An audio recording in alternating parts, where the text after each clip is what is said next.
je me suis réveillé de ma sieste. Bet Sha'a Tova ou Mutzlachat, comme on dit, Iganu la Hot Taf.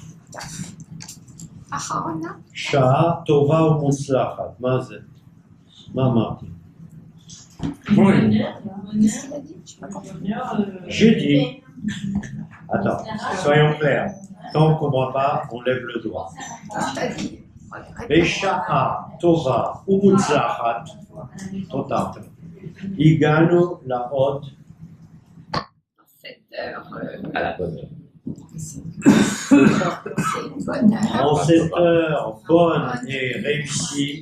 Nous allons. Voilà, sauf, Sha'a Tova ou Mutzlachat de l'Atzliach, Atzlacha, c'est une expression qui se dit en hébreu. Vous savez, cette langue un peu bizarre. Réussite. Sha'a Tova ou Mutzlachat, Iganu, la Hot. C'est Otsatzlacha. Alors, ce qui est intéressant, c'est que j'ai lu donc bien évidemment mes deux. Tiens, à ce propos de lire mes deux, tu m'avais promis d'apporter un livre et tu l'as pas. Ça fait 2 fois que tu ne l'apportes pas. C'est vrai. Ouais, c'est malade.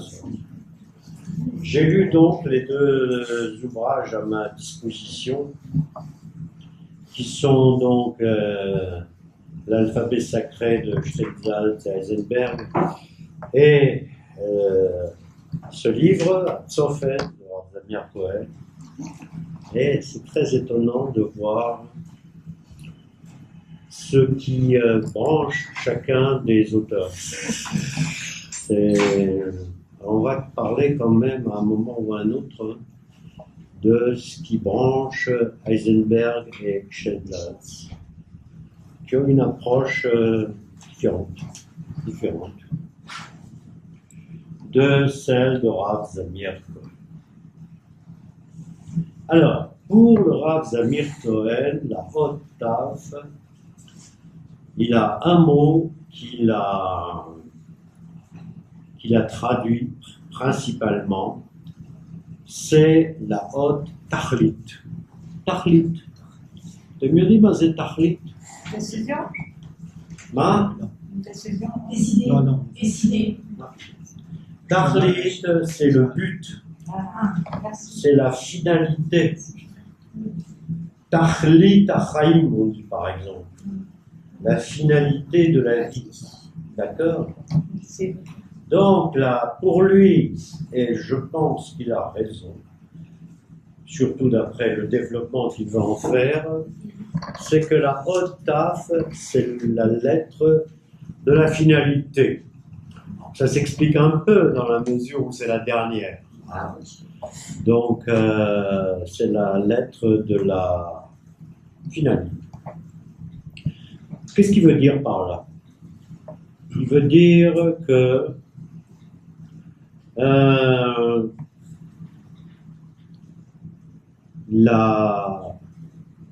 la finalité d'un homme, il y a 2 types de finalité. D'abord, il y a la finalité matérielle et il y a la finalité spirituelle. D'accord? Donc, la finalité matérielle, Tachlit b'maasei Adam, la finalité dans les actes d'un homme jour, dans la partie gashmit, c'est-à-dire dans la partie matérielle. Vous vous souvenez, gashmi, ruchani. Gashmi, matériel, ruchani, spirituel. Bon, c'est la finalité, c'est quoi? C'est de mener une vie correcte, de gagner 3 sous, d'élever ses enfants, d'avoir une maison, etc., etc. C'est Tachlit, Chaye, Yom Yom. Tachlit. Le mot Tachlit, d'ailleurs, commence par Taf, se termine par Taf aussi. Hein. Et évidemment, puisque c'est un rabbin, il nous dit Haotaf, Mesamelet, et à Torah, et à Emet. Donc, la Haotaf, elle induit la Torah, Taf.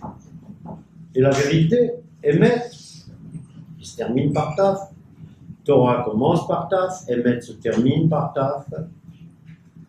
Et il a raison. Voilà, il a raison. En tout cas, pour ce qui est du Emet. D'accord?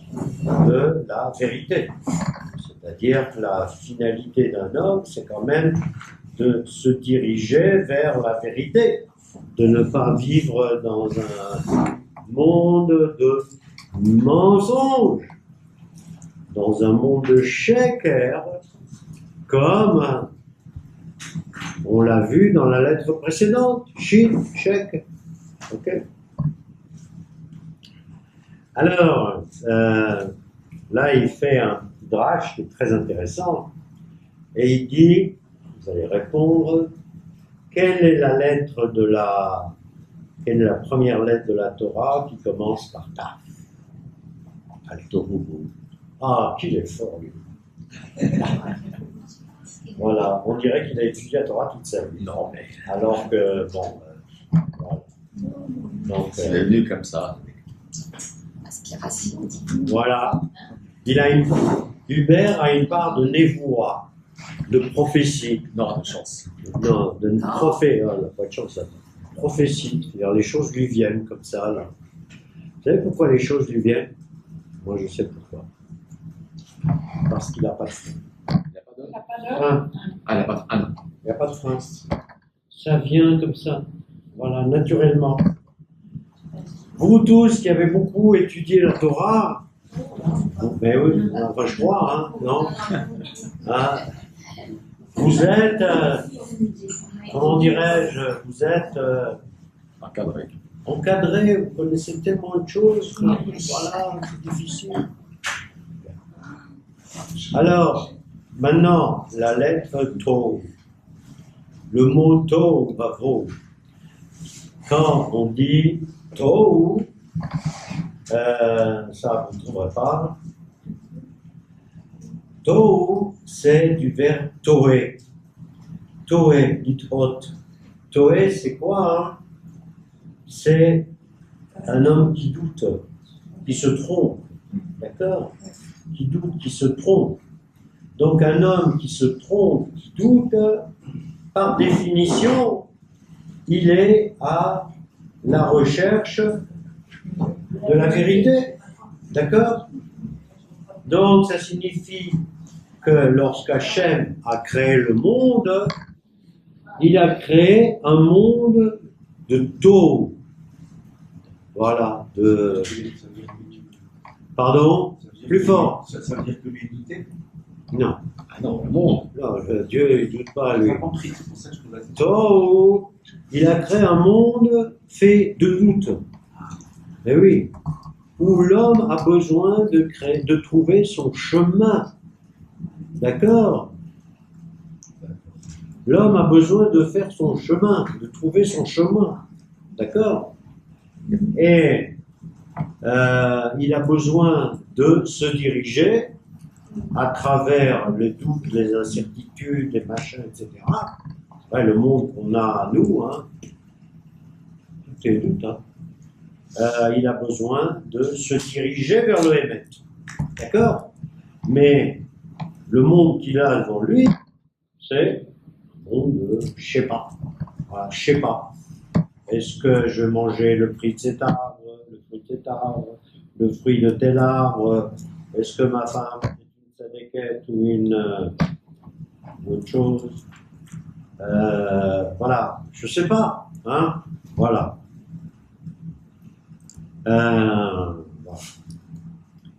Tov, biur amila tov, כשאדם טועה, והוא מחפש תכלית ומטרה. Il cherche un but et un but. Matara, c'est un but. Et Tachlit, c'est une finalité, c'est un niveau plus élevé. Matara, c'est un but. D'accord? Bashmama aniglet le'enav.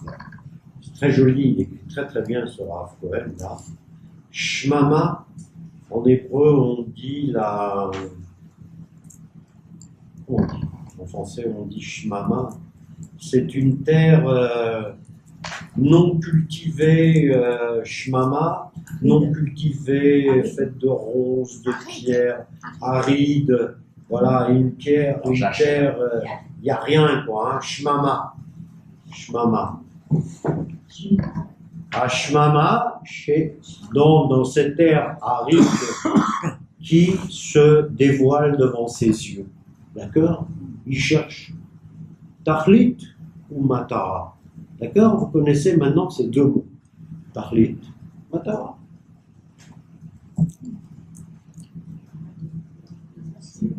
Alors,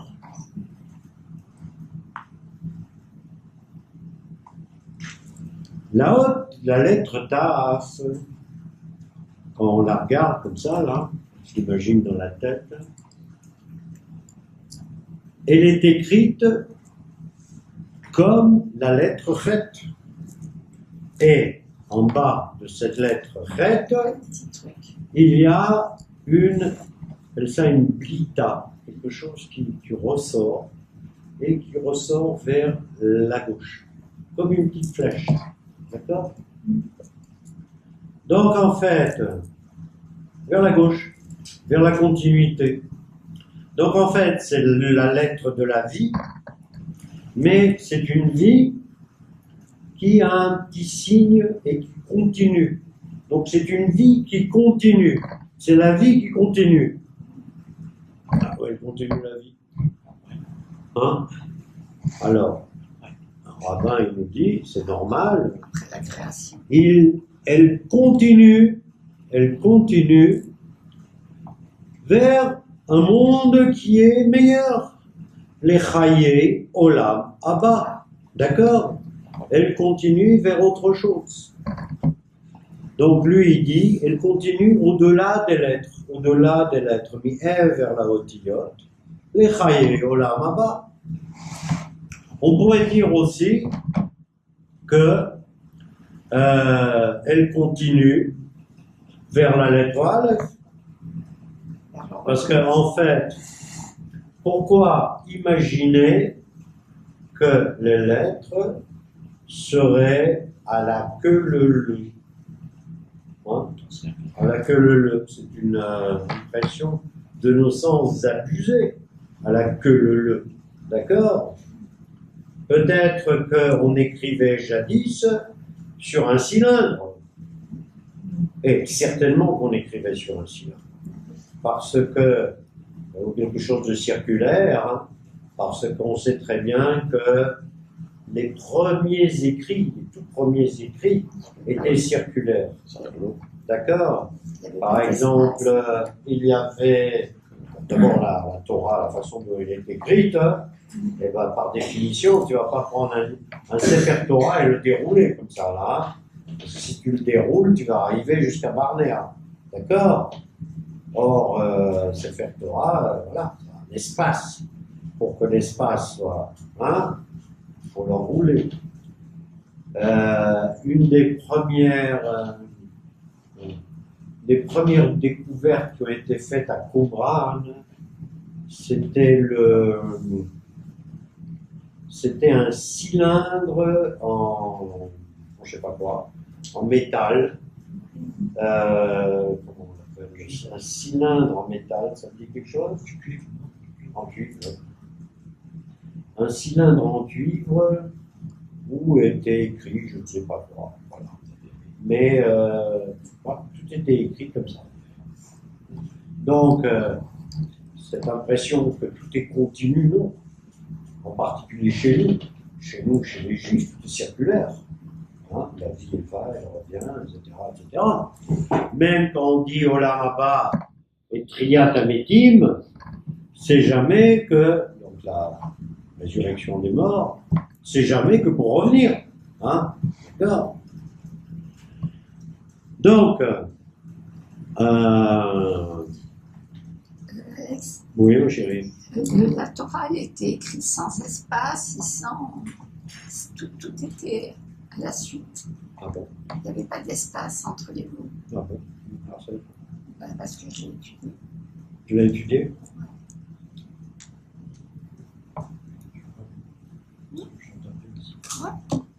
Alors, effectivement, il y en a qui disent ça. Voilà. Donc, il y en a qui disent ça, mais ce n'est pas une certitude, loin de là. Et d'ailleurs, c'est, comment dirais-je, c'est le fait d'écrire les lettres les unes après des autres sans espace, ça a permis les décodages informatiques et même les décodages autres, parce que, en définitive, pourquoi mettre de l'espace? D'accord?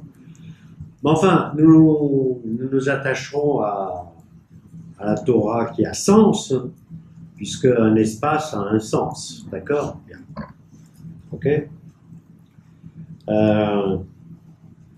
Donc, Tachlit Achaim, le petit tchoukchik, on reparlera, le petit tchoukchik, c'est la continuation.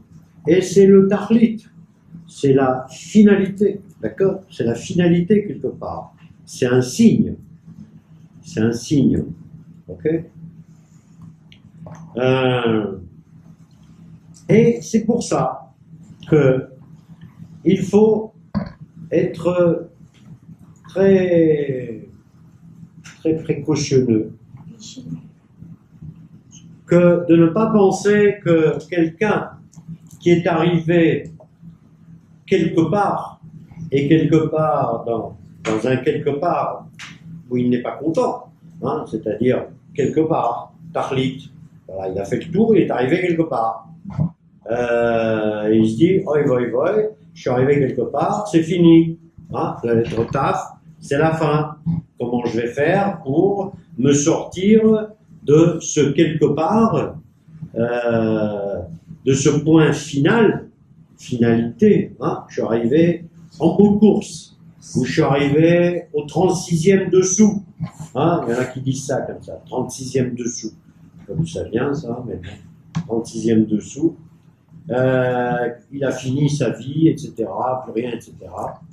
Et là, Rav Zamir nous apporte un truc qui est vachement bien.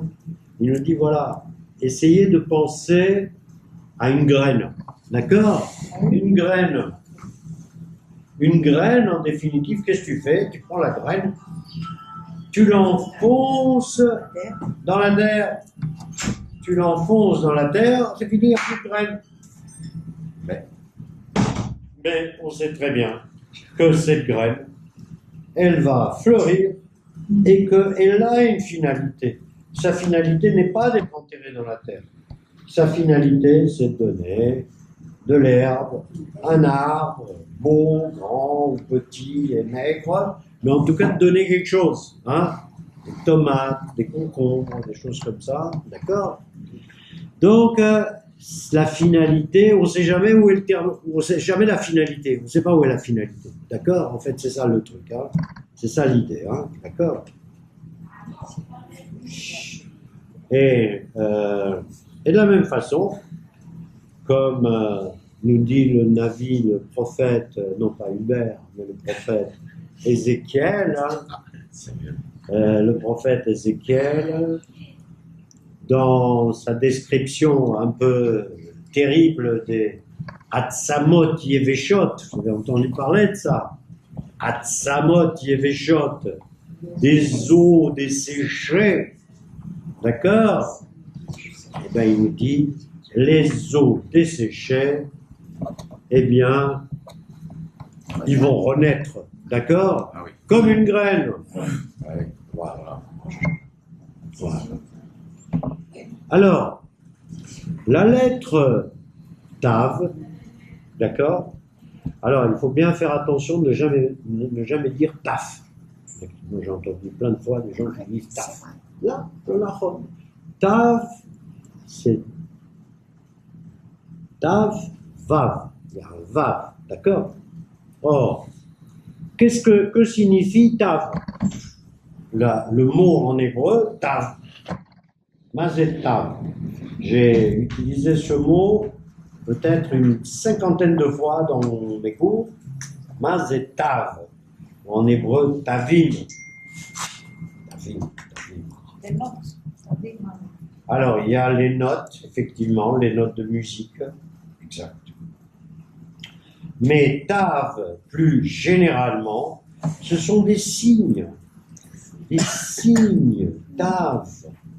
Tav, des signes.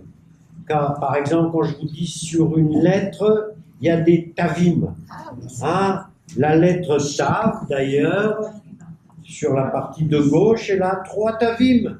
Hein? Elle a trois signes comme ça, là. D'accord? Tav, tavim. Il ne dit pas que tu ne sais pas. Tavim, le synonyme en hébreu de tav, sin, c'est quoi? Siman, il a fait. Siman, simanim. D'accord? Siman. D'accord? Alors, tav ou siman. D'accord?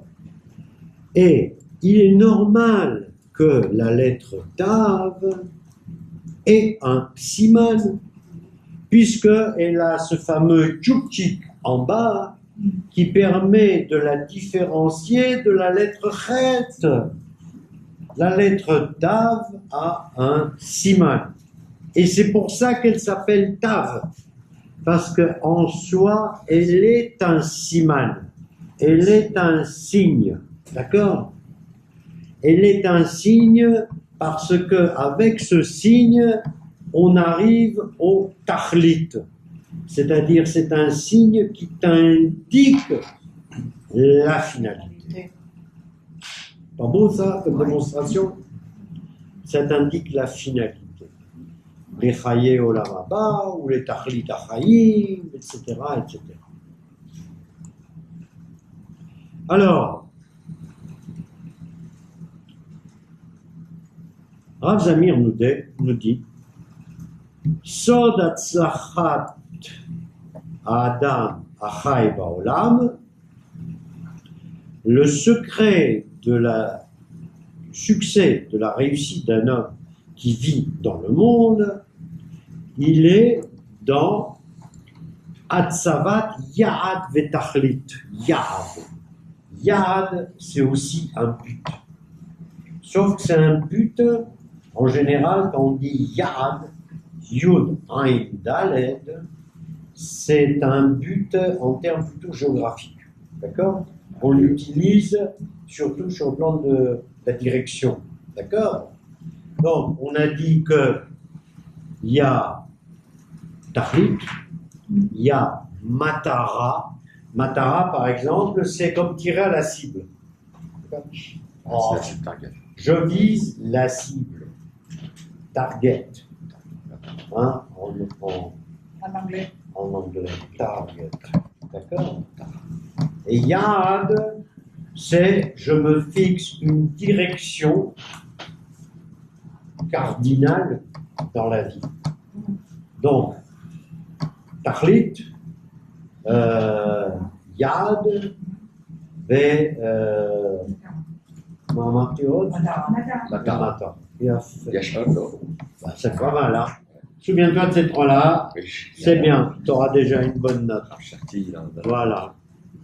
Alors, donc, il y a un yad. Donc, l'homme se fixe un yad. L'homme se fixe un but. Comment se fixe-t-on un but? Alors, il y a une phrase célèbre en hébreu qui dit Sof maaseh bemarshava trila. Vous connaissez ça? Sof maaseh bemarshava trila. Ce qui se traduit, alors littéralement, Sof maaseh, la fin du faire, l'action, bemarshava trila, et dans la réflexion préalable. C'est-à-dire qu'on ne se fixe un but qu'après avoir imaginé ce but. Hein? Il n'y a que les shotim,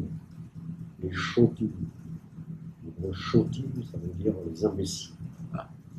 Les chotim qui marchent dans la vie sans avoir une marshava trila. Hein? La meilleure façon, je vais chez moi, je prends la voiture, je sais que je vais aller chez moi. Hein? Voilà. Donc, j'ai pensé que je vais aller chez moi. Heureusement, parce que je ne sais pas sinon où j'arriverai. Si je sais pas. Non, mais attendez, ne riez point. C'est un sujet très grave. Ça dépend si on a vu. Pas seulement, cher ami. Pas seulement. Pas seulement. Sauf Maaseh Bemarshava Trila. Ok? Ok? Donc, ou Mesamen et Darko Nirosh. Les Samen de Siman, hein? Siman, Hot, ou Mesamen et Darko Nirosh.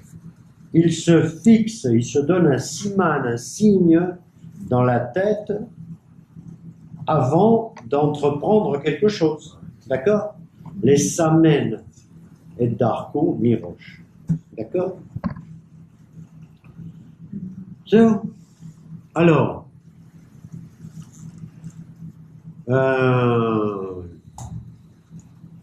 évidemment,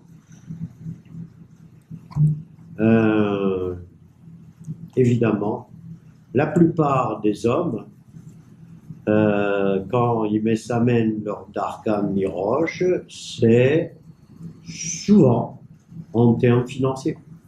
D'accord? Financier. Je veux, bon, il en parle beaucoup, nous on ne va pas faire une tartine là-dessus, hein. Je veux arriver à une fortune de 100. Voilà. Alors, en général, quand on se fixe d'arriver à une fortune de 100, on l'attend. Et puis après, tu te dis, tiens, une fortune de 100, qu'est-ce que c'est que 100?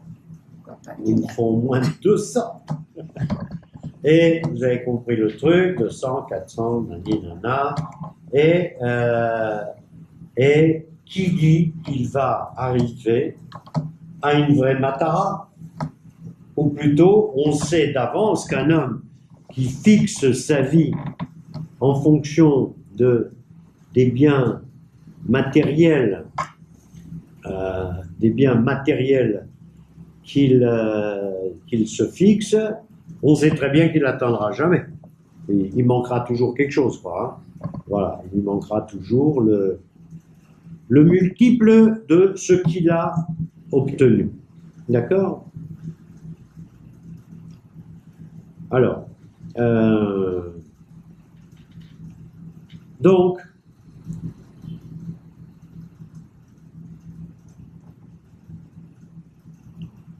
nous dit Rav Cohen, il nous dit en fait quel est l'objectif. L'objectif, c'est de revenir à la lettre Aleph. Il dit c'est ça l'objectif de la lettre Tav, et c'est ça l'objectif dans la vie. C'est qu'une fois que tu penses avoir fini, il faut que tu recommences. D'accord? Donc la matara de la lettre Tav, c'est pour ça que j'ai parlé de ces trucs circulaires, hein, c'est d'entreprendre un nouveau voyage. Hein? L'objectif, c'est d'entreprendre un nouveau voyage. Et c'est pour ça que l'année juive, elle est ce qu'elle est. D'accord? Et c'est pour ça que la Torah, on la roule. Et c'est pour ça que les manuscrits de Qumran étaient des rouleaux. D'accord? Voilà.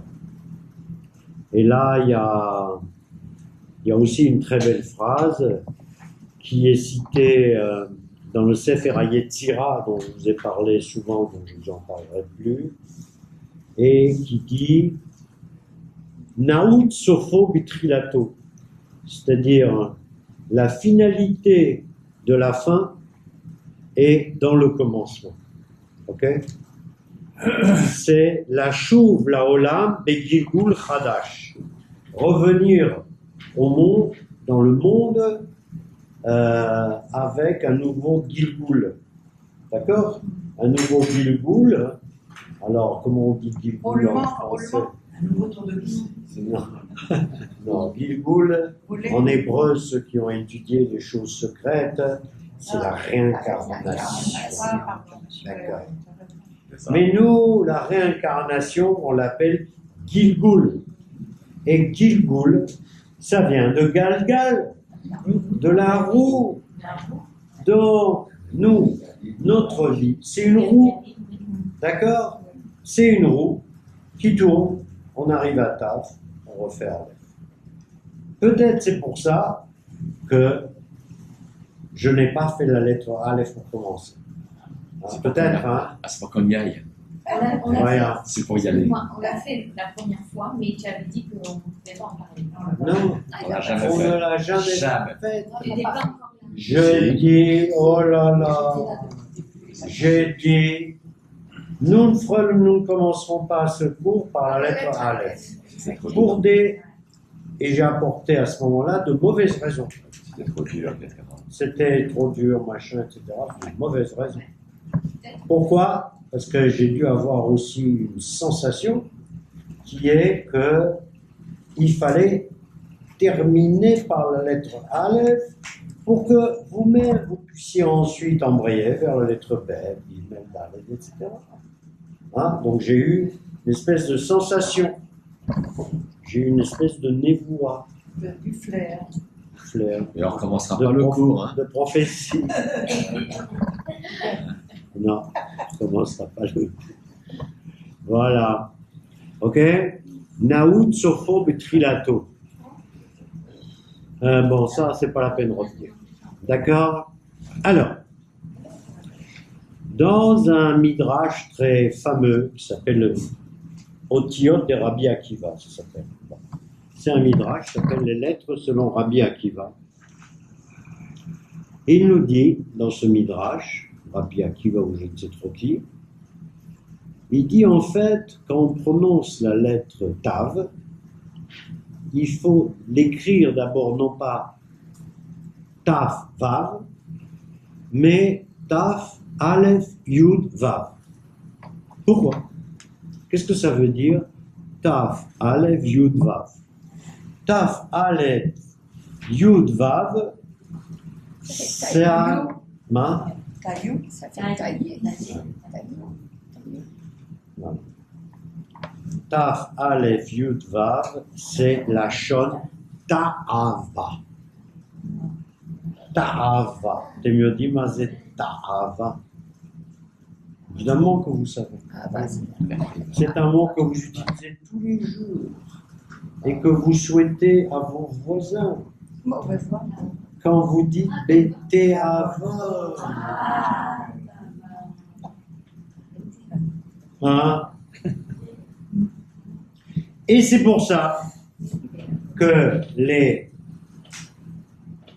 Hébraïens et beaucoup de Haredim ne disent jamais Bété Avon.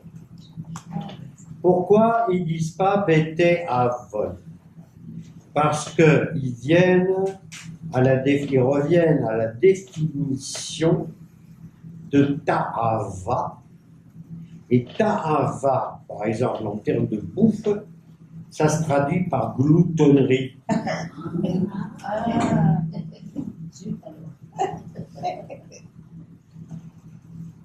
Okay. Gloutonnerie, c'est-à-dire manger sans piffret, ce point frais. Nous dit Vosvos, il a raison. Ta'ava. Le mot de ta'ava, ça veut dire surtout une envie excessive et irrépressible, non pas seulement de bouffe, de tout, de tout.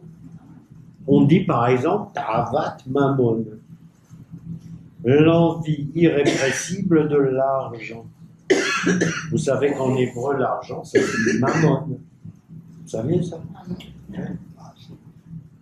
Mammon. C'est pour ça qu'en anglais, c'est dit monnaie. Hein, monnaie. Mais en hébreu, c'est mammon. D'ailleurs, il y avait une statue d'Avodah Zarah qui s'appelait le dieu Mammon. Oui. Voilà. C'était pas seulement un dieu, j'allais dire pour les juifs, c'était...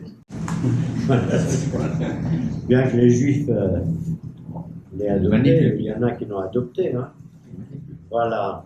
Donc, Mammon, le dieu Mammon, un dieu très célèbre. D'accord? Mammon, l'argent en hébreu. Vous pensez que ça se disait comment, argent? Qu'est-ce que Qu'est-ce que c'est argent, moi je... C'est la matière, argent. Oui, je sais, mais les gens ils disent qu'est-ce que c'est. Ah oui, non, mais tu vas pas dire maman. Que c'est sur l'hébreu, madame. Nous parlons... Non, Kesef, d'abord. Tu sais d'où ça vient, Kesef? Check it, c'est important. Là, on ne fait pas de Torah, on fait de l'hébreu, là. Hein. Et l'hébreu, c'est la Torah. Et la Torah, c'est l'hébreu. Et la Torah, et l'hébreu, c'est quelquefois plus utile que la Torah. Mais la Torah amène à l'hébreu. Ça vient de mon Ouais, caisse, c'est non? Kesef, ça vient de Kissouf. Kissouf, c'est Tahava. C'est la même chose. Kissoufim. Kissoufim. Vous connaissez le mot Kissoufim? Kissoufim, c'est... On dit par exemple Kissoufei Ahava. Quelqu'un qui aime d'une façon... Voilà, il aime tellement que... Il en peut plus. מה יש? מה את מסתכלת עליי ככה? את לא מכירה, אז למדת משהו היום. לחשוף, on dit לחשוף. כיסופי אהבה. C'est les... רגע, attends. Mais je vais vous en chercher. Je sais, mais j'ai terminé celui-là. Tout à l'heure. Je te remercie. Kissoufim. Qu'est-ce que tu dis, toi? Tu dis des choses, mais on ne s'entend pas. Mais non, c'est J'ai dit qu'il y a l'entrée du bouche-catif. à l'entrée du bouche catif, il y a un endroit, c'est pas une village, qui s'appelle Kissoufim. Kissoufim. D'ailleurs, il reçoit des ballons, là. Ah, comme mais non, c'était dans le Mouchkassi. C'est de là que partent les ballons. À l'entrée. Non, pas du ballon. C'est du temps du bouche catif, pas Voilà. maintenant. Donc, Kissoufim, ça a le même sens que Tahava, presque le même sens. D'accord? D'accord? Sauf que Tahava, c'est vraiment très, très négatif. Tahava. Tahava, quel Tahava? Avec. Tahava. Tu vois, il y a eu Hubert, notre Non, tu l'as dit, je répète. voilà. Tahava. Ok? Donc, Tahava.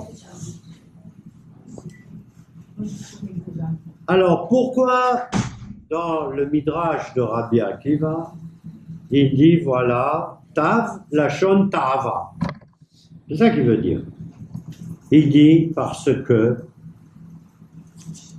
ou kol chayav beredifa matmedet achar ta'avot haolam.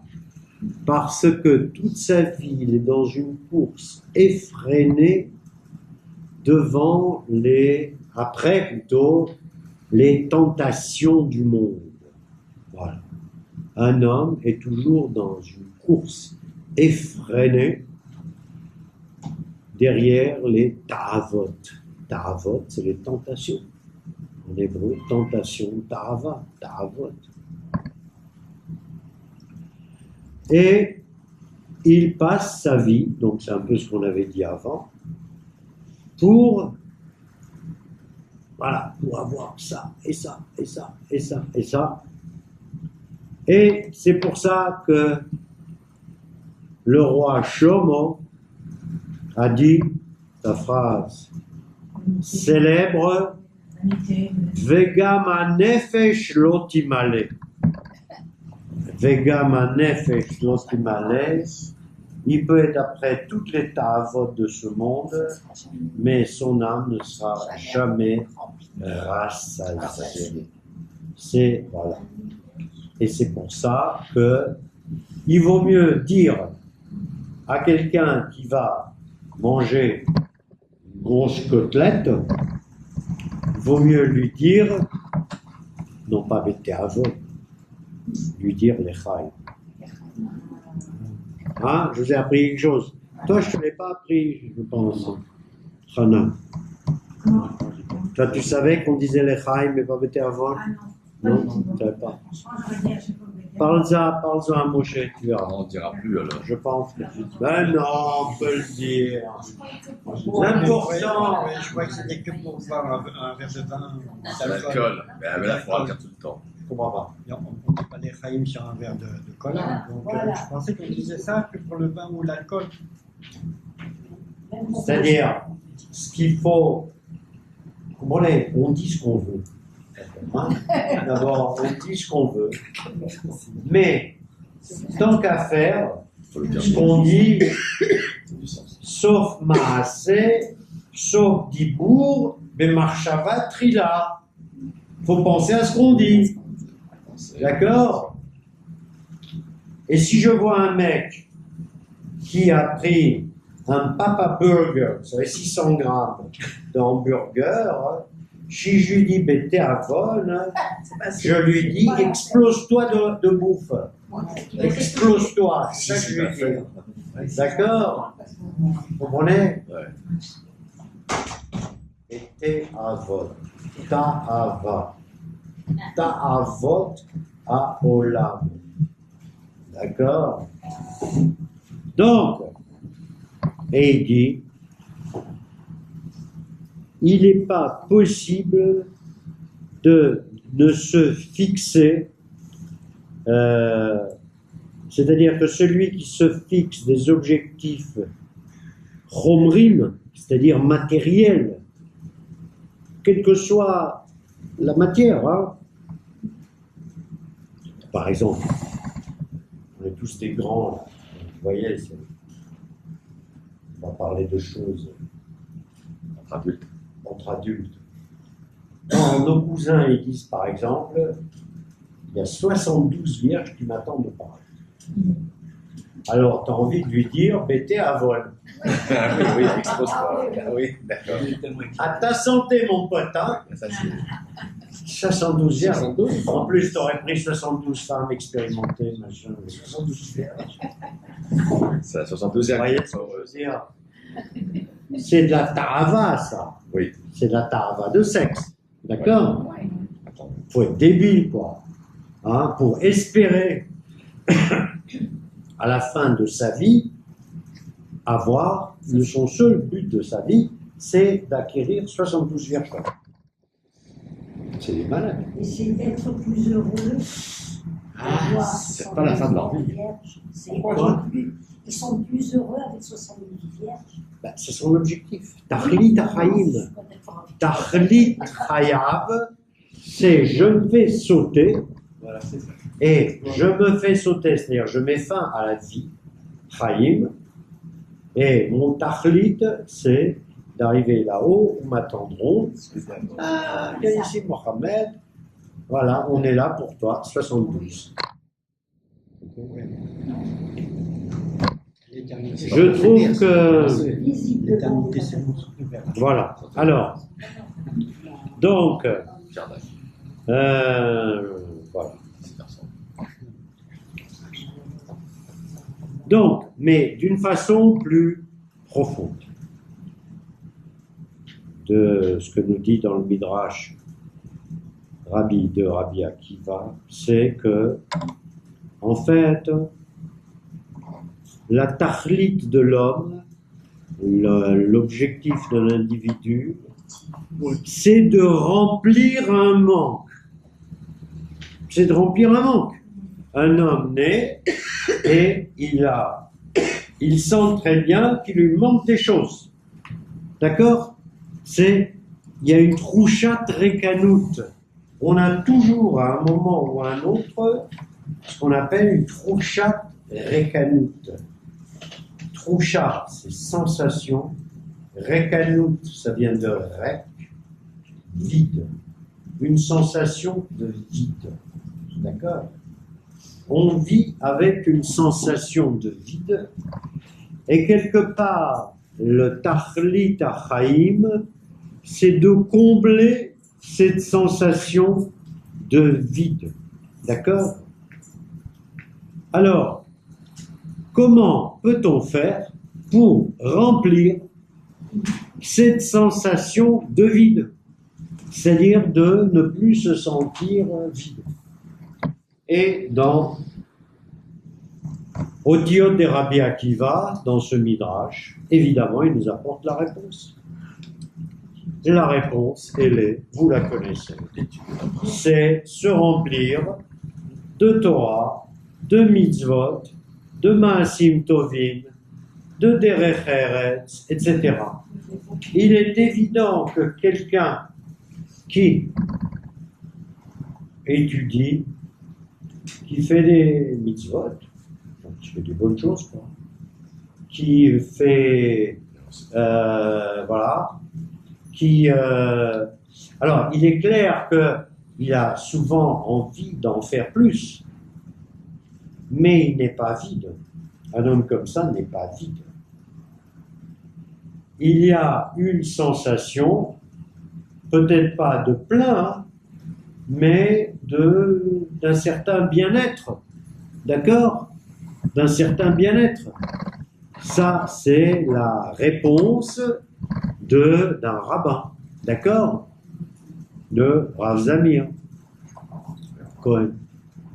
Mais il est clair aussi que un chercheur, quel que soit le domaine, hein, d'accord, il vit sa vie avec une sensation de vide. Et que, c'est pour ça qu'il cherche, pour remplir le vide. D'accord? D'accord. Donc, l'objectif, c'est pour ça que c'est une lettre assez profonde, c'est que Tachlit HaChaim, la finalité de la vie, c'est pour ça qu'il y a Tachlit HaChaim, c'est de remplir le rek, de remplir ce qui est vide. Et bon, c'est clair, hein? On va pas en faire un plat puisque on a tous compris. D'accord? Alors, il y a toujours une phrase de Shlomo HaMelech qui illustre ça très très bien, qui dit Gadel b'shem tov et niftar b'shem tov, ou tov shemen tov, non, tov shem mi shemen tov veyom hamavet miyom ivaldo. Tov shem, là c'est pas le nom, c'est la renommée. C'est la renommée. Hein? La renommée, c'est-à-dire le fait de reconnaître la grandeur d'un individu, c'est mieux que Shemen Tov, qu'une huile bonne. D'accord? À l'époque, on jugeait ce qu'il y avait de meilleur en termes de bouffe selon l'huile, pas selon le vin. D'accord? S'ils ne connaissaient pas nos ancêtres en termes de vin, c'est du pinard. Voilà. Ou pour des motifs de kedusha, douche, ou pour se saouler la gueule. D'accord? C'était les deux options. Alors le vin bon, pas bon. Par contre, depuis la nuit des temps, surtout dans cette contrée-là, puisqu'il y a des oliviers, en veux-tu, en voilà, d'accord? Eh bien, on faisait du shemen. Et le shemen tov, c'est ça qui donnait le goût à la nourriture, d'accord? Et quand on prenait son petit déjeuner le matin, on se faisait une tartine avec de l'huile. T'as jamais fait. Chez les Grecs et les Crétois, c'est Absolument. Donc, et il paraît C'est vrai. que le shemen, c'est la nourriture la mieux, quoi. Je sais pas moi, hein. Je suis pas nutritionniste, mais voilà. L'huile. Et ça, c'est ce que nous a dit il y a 2700 ans, Shlomo Amelech, Tov Shem Mishem en Tov. La renommée est meilleure que la bonne huile. Et il rajoute aussi Veyom Amavet Miyom Ivaldo, et le jour de la mort que le jour de la naissance. Alors pourquoi il dit ça? Parce qu'il dit voilà, quand on est une masse de banque. Hein, on est manquant. D'accord? Il n'y a qu'à voir le bébé qui se précipite sur le sein de sa mère. Voilà. Voilà. Il est en manque. Il y en a qui sont manqués des fois. Voilà. Et après, c'est pas drôle, et après, bah, il va vouloir un vélo plus grand que celui de son copain. Et après, vous connaissez la suite. Donc, la sensation de récanoute. Donc, cette sensation de récanoute t'amène à la fin. Et à la fin, eh bien, si tu as fait ce qu'il fallait pour avoir un Shem Tov, hein, pour être un homme considéré, hein, c'est un Shem Tov. Hein, on dit le Baal Shem Tov. Pourquoi on dit Baal Shem Tov? Alors on dit, ouais, parce que le Becht, déjà, les gens ils disent le Becht. Parce que Baal Shem Tov, c'est trop long à dire. Alors, le Becht, il savait utiliser les noms de Dieu, machin, etc. Sûrement. Mais il avait surtout, il était considéré. Il était Respecté. plus que respecté. Oui. Reconnu. Plus que respecté. Reconnu. Voilà. C'était une. Réputation. C'était une. Oui. Rav Cherki, pour le mot Shem, Oui. il dit aussi c'est un but. Oui, évidemment. Absolument, Voilà, absolument. voilà. Bravo, ça c'est une bonne remarque. Les schémas. Pourquoi? Dans quel but? Dans quel but? Très bonne remarque. Les schémas. Pourquoi tu fais ça? En hébreu, on dit les schémas. Voilà. Dans quel but?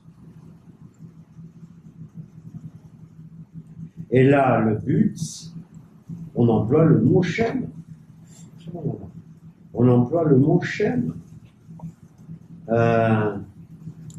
Au nom de quoi? Hein? On va dire en français. Au nom de quoi? Tov, az tov Shem, mi Shem en tov, veyom amavet, mi yom ivaldo. Alors, le numérologie,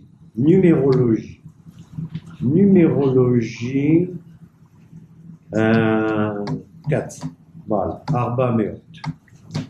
Arba Meot, c'est jamais que 10 fois 40.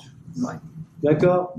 Donc, ce qui nous intéresse, c'est 40 puissance, un 40 important, quoi. 40 important. Donc, il faut s'intéresser au chiffre 40. Et il dit, en fait, vous vous souvenez que quand on disait même 40, c'était que le Houbar, il est formé en 40 jours. Le fœtus, il est formé en 40 jours. Et il paraît que donc chez la femme, elle commence sa transformation physique au bout du 40e jour. Elle commence à devenir une usine. La femme devient une usine. Ben oui, une usine de lait. Ne me regarde pas comme ça.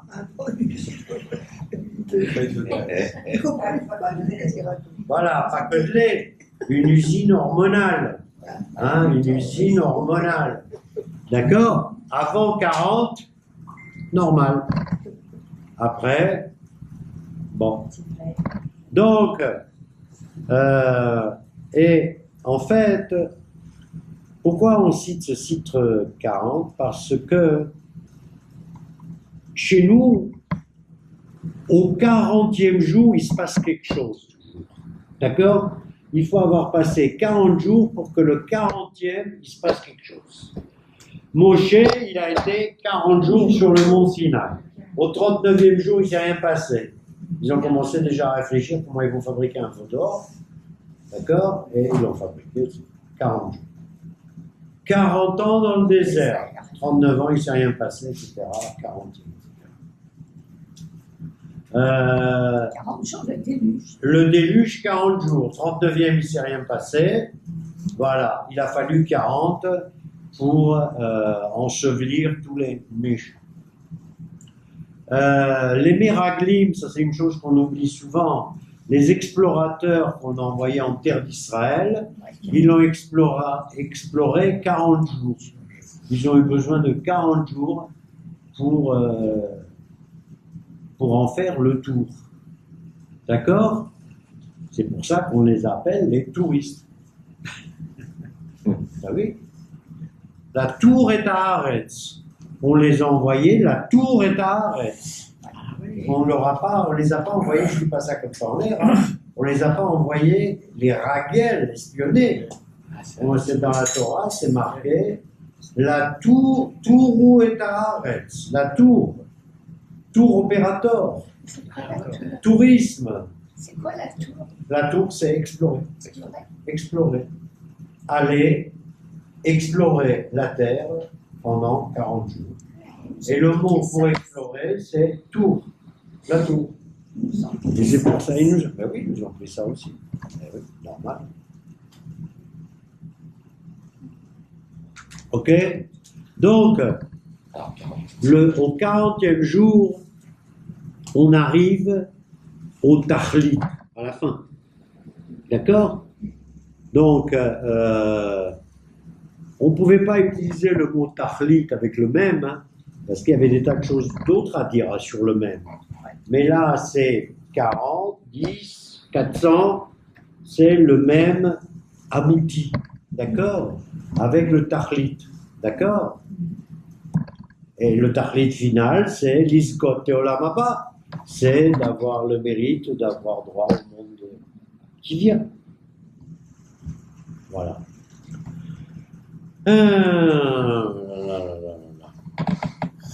Alors, il y a des choses dont je ne vous parlerai pas. Alors, évidemment, Rav Zamir ne pouvait pas parler de Tav sans parler de la Torah. Commence par Tav. Et évidemment, il nous dit quoi sur la Torah? Il nous dit une chose très importante. Il nous dit la Torah se trouve au-delà du Chomer. C'est-à-dire la Torah se trouve au-delà de la matière et surtout au-delà de la marshava, de la pensée. Ça veut dire quoi? Ça veut dire que quelque part, la Torah commence quand ton intelligence s'arrête. C'est-à-dire quand ton intelligence, aussi intelligent sois-tu, il y a un voule, il y a un machin, eh bien la Torah prend le relais, d'accord? Elle prend le relais et il enrichit ce que tu peux apporter tout seul. Il y a des gens qui sont très intelligents sans avoir étudié la Torah. D'accord? Mais si tu se sers, il dit c'est me'al achomer. Et quelque part, alors il dit me'e vers la otiot, c'est au-delà des lettres. Bemakom shemistayem et marchavat adam, sham matrila marchavat Torah. Là où s'arrête la pensée de l'homme, là commence la marchava de la Torah.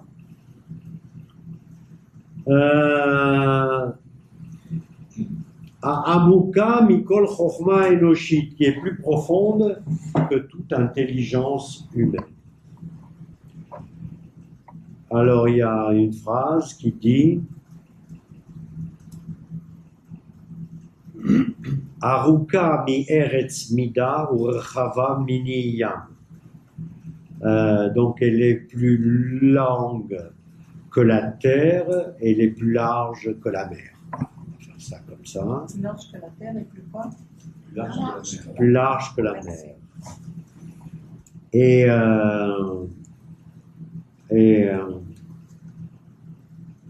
Et on cite toujours, on cite beaucoup Shlomo HaMelech dans cette lettre Tav, et il dit, Shlomo HaMelech qui était censé être le Chacham Ba'adam, c'est comme ça qu'on dit, hein. Quand on parle de Shlomo HaMelech, du roi Salomon, l'expression pour désigner Shlomo, c'est Achacham Ba'adam, hein, le plus intelligent, le plus Chacham des hommes. C'est devenu souvent une blague d'ailleurs. Hein. Alors, ça s'appelle Shlomo. Hein, ça devient une blague. Alors, il y a un truc marrant là, quand il parle de la lettre de la Torah, puisqu'il dit la lettre de la Torah. Il dit, Zamir Cohen, il rapporte dans quelque chose, il dit pourquoi est-ce que la Torah, elle a un pied penché comme ça. Hein, quand on regarde la Torah, elle tient sur ses deux jambes, mais il y en a une comme ça, on dirait qu'elle est par terre, qu'elle est penchée, le pied il est cassé. T'as pas la Torah en tête, le taf en tête? Non. Pourquoi non? Ah oui, Représente-toi le taf en tête.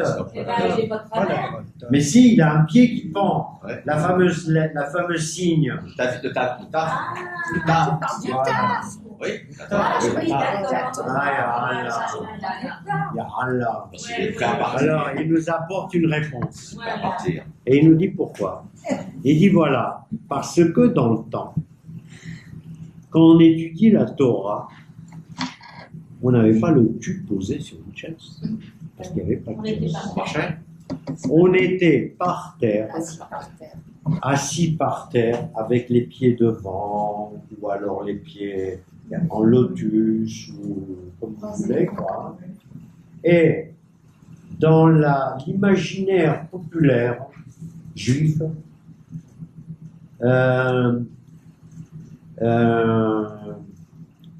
on dit, on étudie que comme ça. Et quand on regarde, par exemple, les Chachamim au Maroc, etc., il n'y avait pas les chipotes avec des sièges en cuir et des coussins sous les fesses pour ne pas attraper des hémorroïdes, tout ça. Non, on était assis, le cul par terre, les jambes pliées devant soi. Et c'est comme ça qu'on a étudié la Torah depuis la nuit des temps. Je vois mal Abraham sous sa tente Sur une chaise. sur un fauteuil. D'accord? Bien. Et cet imaginaire populaire juif, qui correspond d'ailleurs à une réalité, hein, ça rejoint une autre phrase comme ça, Le'amit et atzmo be'ohala shel Torah. Le'amit et atzmo, ça veut dire celui qui se tue sous la tente de la Torah. D'accord? C'est-à-dire que pour étudier vraiment la Torah, il faut se donner beaucoup de mal. C'est-à-dire, il faut se donner beaucoup de mal, parce que c'est pas facile, et qu'on est tous un peu limite là, hein, dans les neurones. Les hamites, c'est se tuer. Les hamites. C'est pas se suicider, c'est se tuer. C'est-à-dire, voilà, ça veut dire que remplir sa vie, etc. C'est-à-dire que Se mortifier. non, parce que se mortifier, Tellement. Se tuer à la tâche. Se tuer à la tâche. c'est Dieu à la tâche. Tu l'écris comment, là? Les hamites, Les amis. lamet hey, même yotaf, les hamites. Ah oui. Alors, et en même temps, c'est un symbole d'humilité. Humilité. C'est-à-dire quelqu'un qui est dans cette position, d'accord? Dans cette position, eh bien, il n'a pas de gava. Il n'a pas de prétention, d'orgueil. D'accord? Quelqu'un qui étudie vraiment ne peut pas être orgueilleux. Celui qui se l'appelle du genre chez tout et tout, et vous ne savez pas et moi je sais, déjà moi, catalogué. Hein. D'accord? Mishememi datzmo be'olash Torah, eh bien, voilà. Et c'est pour ça, il dit que la lettre Taf, le pied, il est plié. Il est cassé. Il ne peut pas se relever. D'accord? Et c'est pour ça que Rav Zamir continue, il nous dit en fait, le non-orgueil, c'est que la Torah a été donnée sur une montagne basse. Tout le monde croit que le mont Sinaï, c'est carrément l'Himalaya. Non, C'est pas possible. petite montagne, je ne sais pas, c'est ce qu'on dit, hein, une montagne petite, etc. Donc, et c'est la notion de anava, modestie, anav, d'accord? Ok? Donc, étudier la Torah, peut-être, mais anava, voilà, avec modestie. Ça me fait penser à un truc que j'ai lu toujours sur Baba Saleh, qui lui, d'après moi, bon, sur la fin de sa vie, on le voit dans un fauteuil, parce que comme il était vraiment vieux, mais dans son bled, là, Tafilalet, là, je sais pas où, là, dans le fin Fond du Maroc. au Maroc, au fin fond du Maroc, là-bas, quand il étudiait avec ses potes, et ben, quand il enseignait, par terre. Et on dit qu'il dormait très peu. Et pour ne pas dormir beaucoup, qu'est-ce qu'il faisait? Eh bien, il dormait avec les pieds dans une bassine d'eau. Et la nuit, il faisait froid dans le désert marocain. La bassine d'eau le réveillait. Limite et Datsmo. L'eau le réveillait. Limite et Datsmo. Ouais, il se tuait à la tâche. L'eau le réveillait, il se réveillait au bout de, je sais pas moi, 2 heures de sommeil, et il remettait ça. D'accord? Et l'histoire de la bassine d'eau fraîche, j'ai déjà entendu, les meilleurs, etc. Bon, enfin, ça, c'est pas des niveaux pour nous, mais voilà. Voilà. Alors, qu'est-ce qu'il faisait quand il se réveillait? Il étudie. Faire commencer. Qu'est-ce que tu veux qu'il fasse? Il est 2 heures. Il est 2 heures du mat, qu'est-ce que tu veux faire? Hein? Il allumait sa bougie, ou alors la bougie, je ne sais pas si ça s'essuyait les pieds. Non, parce que s'essuyer les pieds, c'est... Alors maintenant, on va étudier quelque chose d'important, bien que ce qu'on a étudié jusqu'à maintenant était aussi important. C'est là où Stenzhals et Heisenberg rejoignent Rav Zamir, c'est la notion de Emet et Sheker. Hein? le Emet Taf Sheker Shin. Alors, il y a une chose qui m'a frappé dans ce que dit Rav Steinsaltz, Shibadeh Lechaim Arukim. Il dit en fait,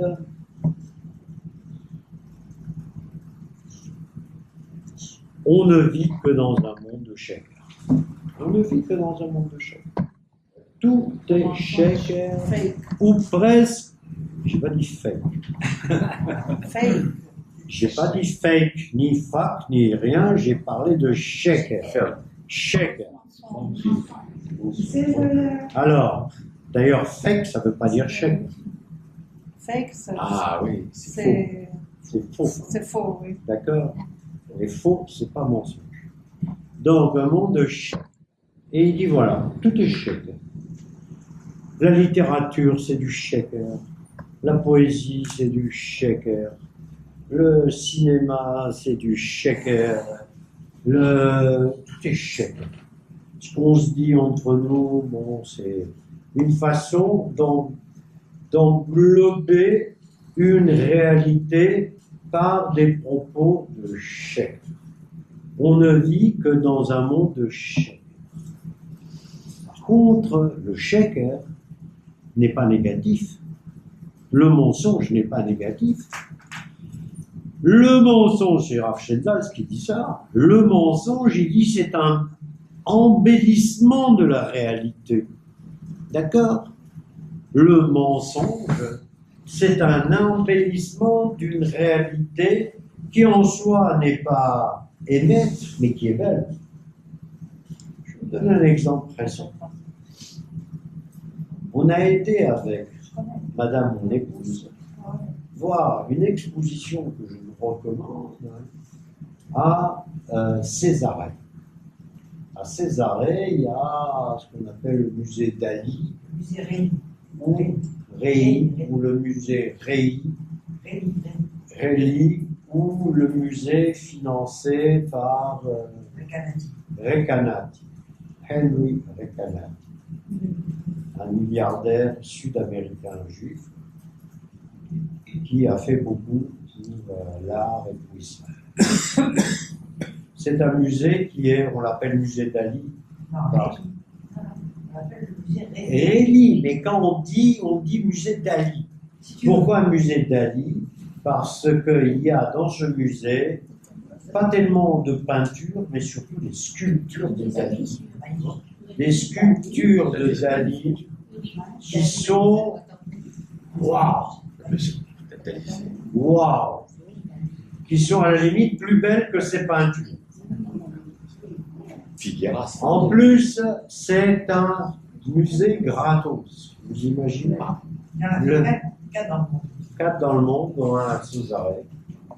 Figueras. Et je vous conseille de prendre votre voiture et d'aller visiter le musée Réli à César.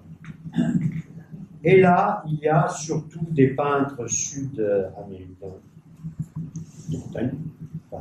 et espagnols, d'accord, espagnols. Et, je veux dire, les peintres sud-américains ont une imagination et un sens de la couleur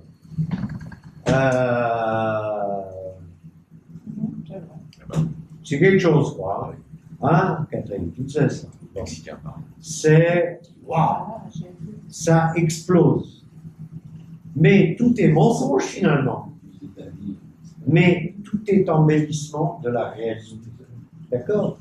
Donc, le sheker, le shin du sheker, n'est pas à prendre dans un sens uniquement négatif dans la mesure je mens. Le sheker, c'est aussi l'embellissement du réel. D'accord? Oui. Oui.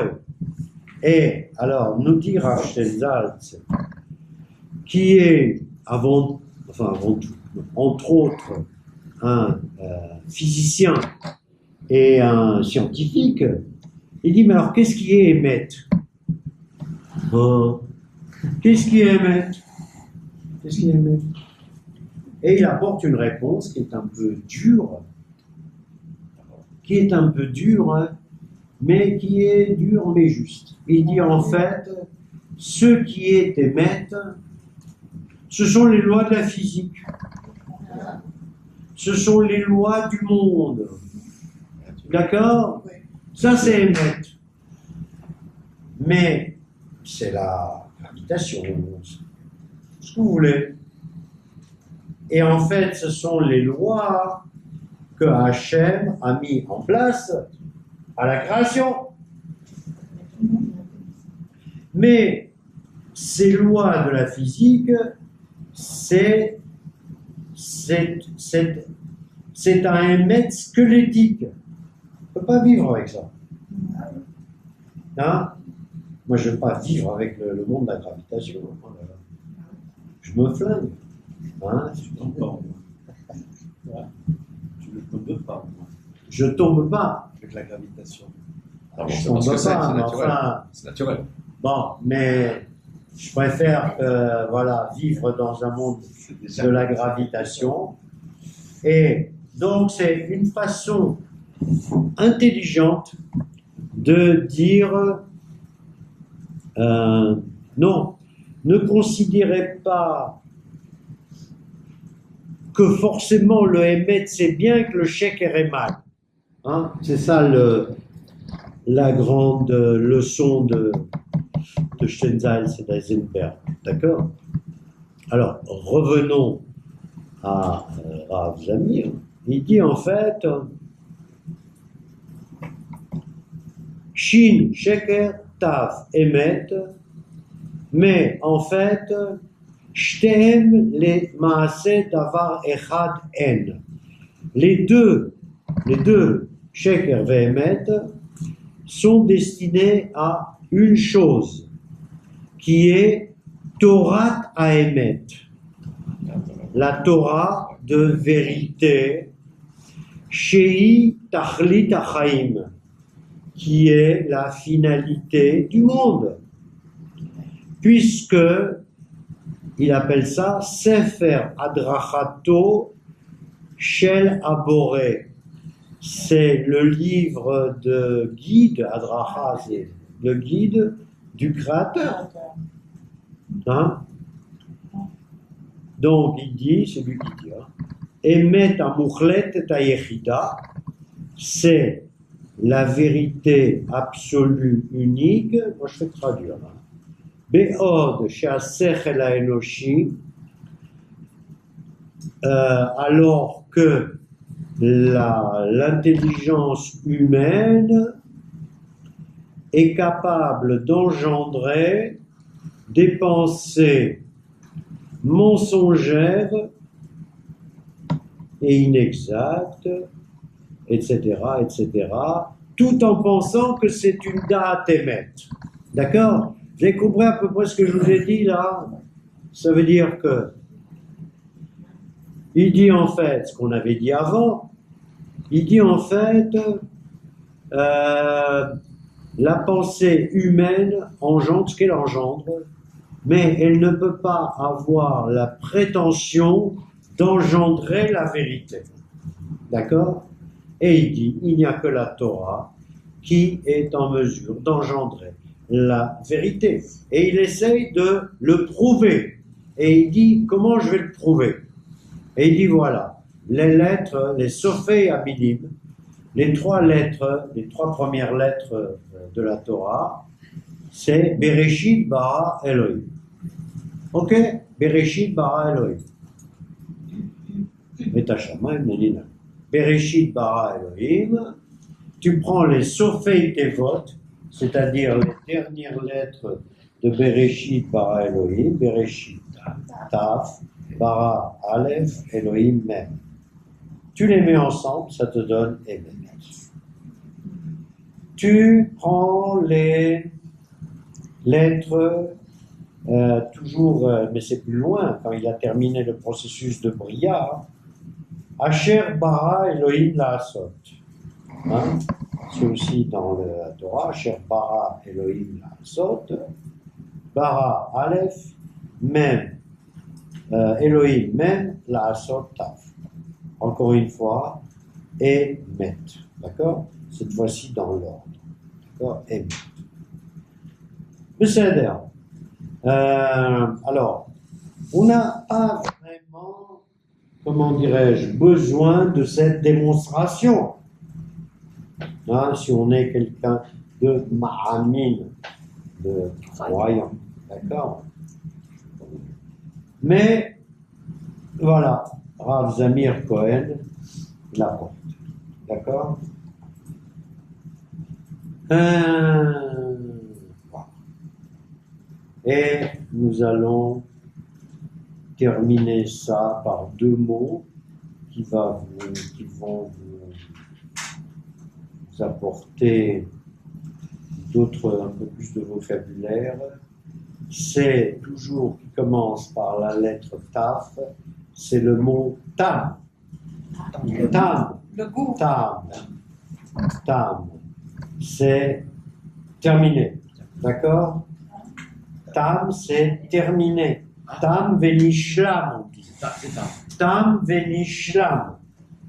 Alors, il y en a qui disent Tam venishlam, sauf Aga la Tachlit. Ou alors le mot Tamim. Tamim, c'est quelqu'un qui est Tamim, c'est quelqu'un qui est Shalem. D'accord? Donc il veut là apporte Tamim Shalem. D'accord? Ou alors le mot Tchouva. Hein? Tchouva. Etc. etc. D'accord? Il y aurait beaucoup de choses à dire encore. Mais l'heure étant l'heure, et après l'heure, c'est l'heure, nous allons arrêter ce cours sur la lettre Sheila. Arrête avec les cigarettes. Est-ce que le cursif est important? C'est le cursif. Les lettres hébraïques en cursif? Non, C'est pas important? c'est pas Parce important. que le Tav, c'est une des rares lettres qui s'écrit de la même manière en cursif. Non, alors, inexact. Je vais te dire pourquoi c'est inexact. Parce que les cursives, dans chaque région du monde, Elles sont différentes. dans chaque région du monde, les cursives sont Ça différentes. va. C'est ça la Ok. réponse. D'accord, ça va. Si tu vas voir des cursives d'un rabbi du Yémen et la cursive d'un rabbi de Pologne, difficile de se reconnaître. Un jour, et la curiosité de regarder les signatures des rabbins. Comment les rabbins signent leurs lettres. Et surtout, regarde un peu les signatures des rabbins sfaradim. D'accord? Quand tu regardes les signatures des rabbins sfaradim, les anciens surtout, hein, Les anciens. les anciens surtout, c'est une œuvre d'art. C'est une œuvre d'art. La façon dont il écrit son nom, il signe son nom, alors je vais te dire, je te mets au défi de le voilà. Ok. La deuxième fois, Deuxième question. donc le livre s'appelle bien les lettres hébraïques. Il s'appelle Hatzofel. Ah, ça s'appelle- Le livre s'appelle Hatzofel. Non, l'autre c'est Otiel. Ouais, non, mais Sofen, c'est l'univers. Non. Sofel, c'est le compas. C'est pas les guerres, c'est pour moi.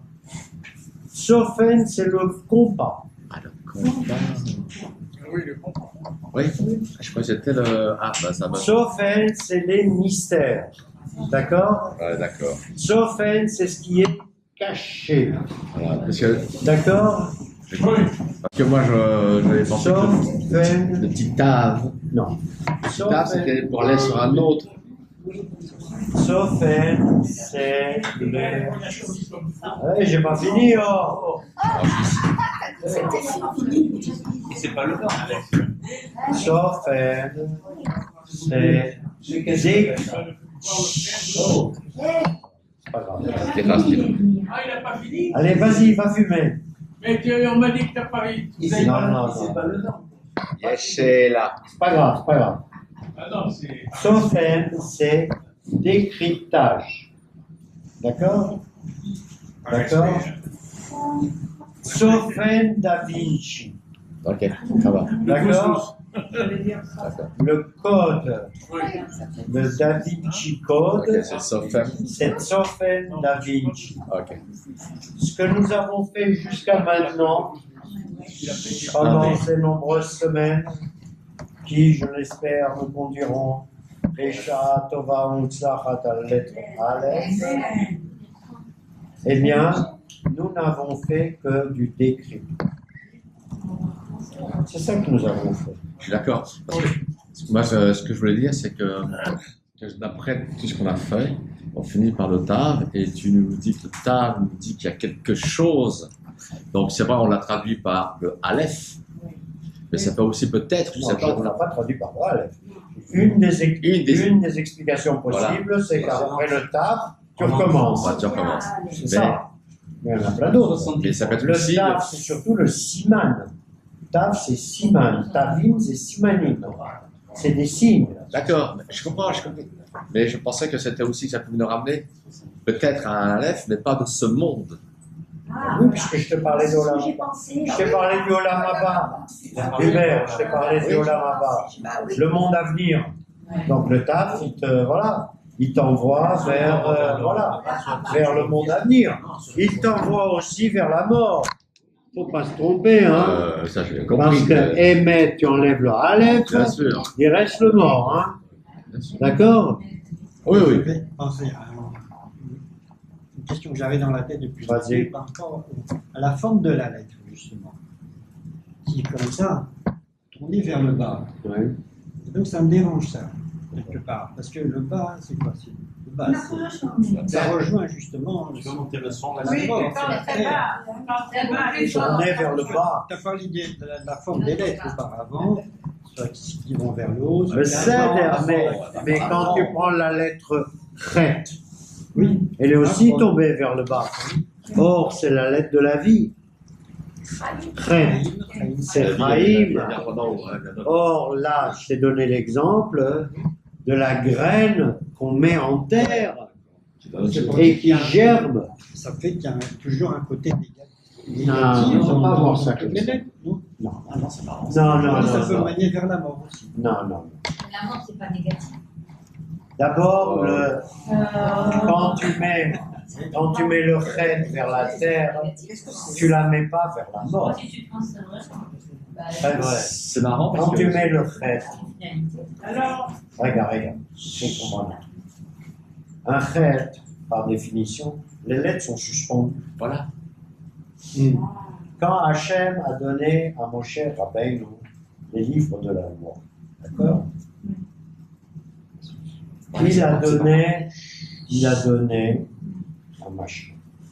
Et les lettres étaient toutes suspendues. Et on dit même qu'il y avait un miracle, puisqu'on pouvait les lire des deux côtés. Or, c'est impossible, on ne va pas rentrer dans ça. Bon. On pouvait les lire des deux côtés. Donc, il ne faut pas vous imaginer les lettres comme une lettre posée brutalement sur la terre ou sur la table. Non. Une lettre, elle est dans les airs. Otiot, merachafot, ba'avir. Les lettres nagent dans les airs, d'accord? C'est ce qui est marqué dans le Sefer HaYetzira aussi. Les lettres, en hébreu, ce sont des forces. C'est pour ça que je n'ai pas été d'accord sur un truc que tu as écrit, où tu m'as dit la lettre T, c'est toi qui l'as écrit, oui, c'est le signe de Tav. C'est André Neher qui l'aurait dit, n'est-ce pas? Oui, c'est pour ça que j'ai lu dans le texte. C'est une connerie. C'est une connerie. Avec tout le respect du André Neher, il n'y a aucun rapport, ou des fois il y en a un, mais il n'y a aucun rapport entre les lettres de l'alphabet hébraïque qui sont des forces Les lettres, ce sont des puissances. D'accord? Et les lettres des autres alphabets qui sont conventionnelles. C'est les langues de la convention. On dit T, T. C'est-à-dire, le seul alphabet qui pourrait s'apparenter à l'hébreu, d'une certaine façon, c'est l'alphabet chinois. Parce que l'alphabet chinois désigne la chose. Chaque lettre est une chose. D'accord? Donc au moins la lettre est la chose. Nous, c'est la chose et en même temps c'est le concept. Chez les Chinois, ça l'est aussi souvent. D'accord? Donc, voilà. Donc, si on veut comparer des choses, comparons le comparable. Et ne comparons pas l'hébreu, ni au grec, ni au latin, ni au cyrillique, etc. Il est vrai que quelquefois, les langues du pourtour méditerranéen, européen, etc., nous ont dit des choses. C'est évident. D'accord? Le Rav Steinsaltz, d'ailleurs, fait référence à la lettre Chine qui aurait été reprise par l'alphabet russe. Voilà, ceux qui connaissent l'alphabet russe, l'alphabet cyrillique, bon, il y a exactement la lettre Chine, qui est une lettre un peu spéciale d'ailleurs, etc., qui a priori n'a rien à voir dans l'alphabet cyrillique, d'accord? Mais nous, les lettres, c'est des puissances. Donc si chaque lettre est une puissance en soi, la combinaison des lettres en hébreu, c'est puissance n. Oui. Par exemple, j'ai lu, mais on n'en parlera pas maintenant, parce qu'il est tard, tourne. Oui, ça tourne. Il y a un très beau paragraphe de Rav Samir Cohen, sur, il dit, Shem Ha'adam, la lettre, le nom de l'homme. Et il y a un chapitre complet, un vrai chapitre, hein, non, sur qu'est-ce que le nom de l'homme. C'est pas Stam un machin, hein. Il y a un vrai chapitre qui mériterait une étude complète, d'accord, qui serait plus longue même que la lecture, que l'étude d'une lettre. Et il explique ce que c'est le nom d'une personne, et la signification, et les risques, et les avantages, et les directions, et ceci, et cela. Intéressant. Bah, tu parles, c'est intéressant. Forcément que c'est intéressant. D'ailleurs, le livre s'appelle Hatzofen, le code. Je termine là-dessus. Les secrets de l'univers et le nom de l'homme. D'accord? Qui sont contenus dans les lettres. Zéro. Très bien. Merci beaucoup, Alain. D'accord.